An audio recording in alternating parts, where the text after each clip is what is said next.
Good morning, good afternoon, good evening, good night, everyone. MissNatasha here, coming at you with some realness. I had attended the Milton Fair over the weekend with my family. It's a new and interesting feeling with them in this capacity. They are older, and we struggled for a couple of the teenage years, but they're grown now. I have an open heart and mind to doing things that overly excite me or scary and uncomfortable things.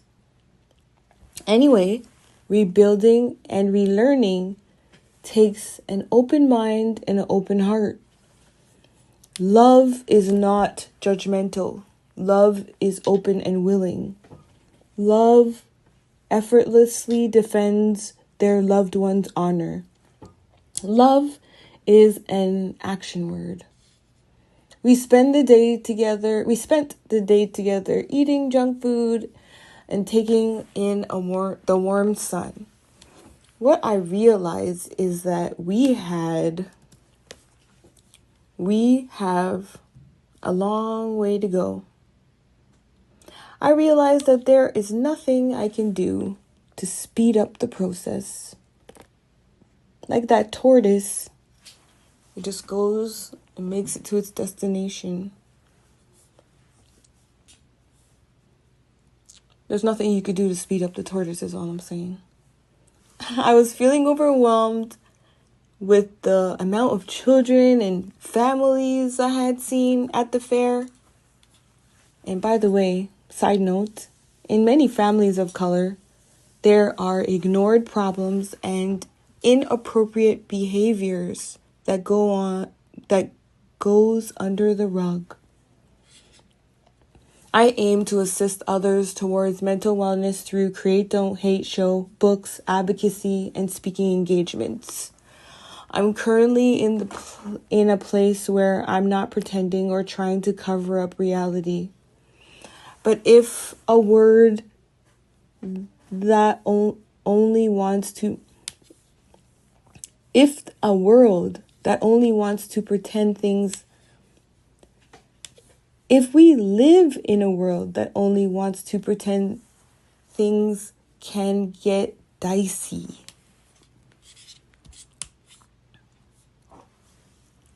How some family members choose avoidance and blame, social bullying, etc. as coping strategies is beyond me. I made a commitment to myself, and side note, I didn't realize I said something out loud when we were eating poutines and listening to a band play. Why do I have to see only these children? Or something of that nature. Why couldn't I see my own nieces and nephews?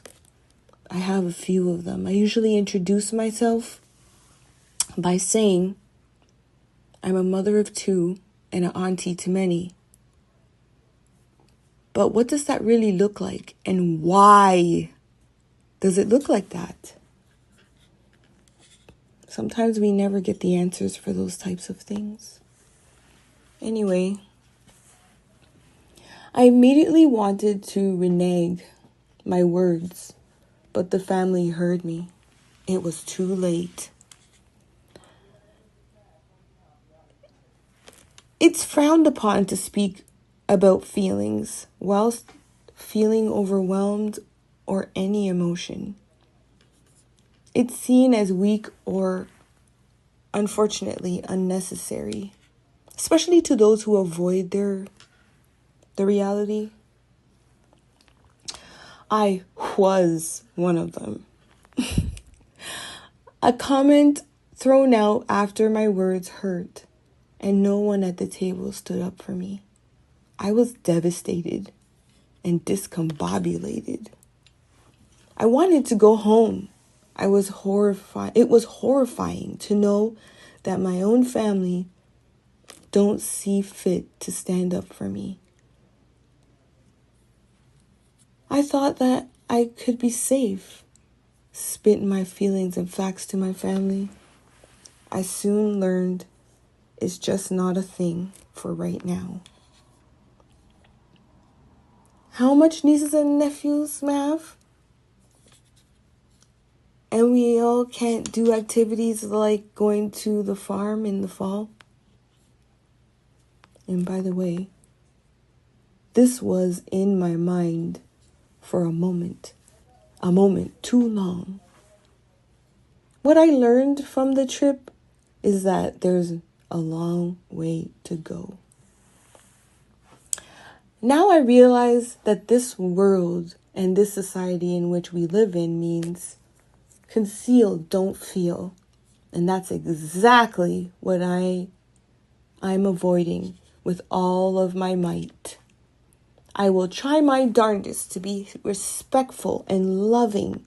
I will be courageous in every attempt. Even if I fall, I'll learn. I will be comfortable with differing opinions, and I will apologize and make necessary changes if need be.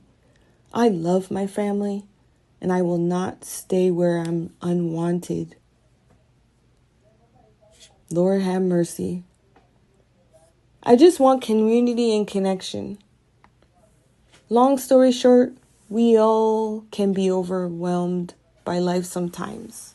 We can choose to build bridges or walls. MissNatasha here. Create instead of hate each and every day. And don't you forget it. Peace and love.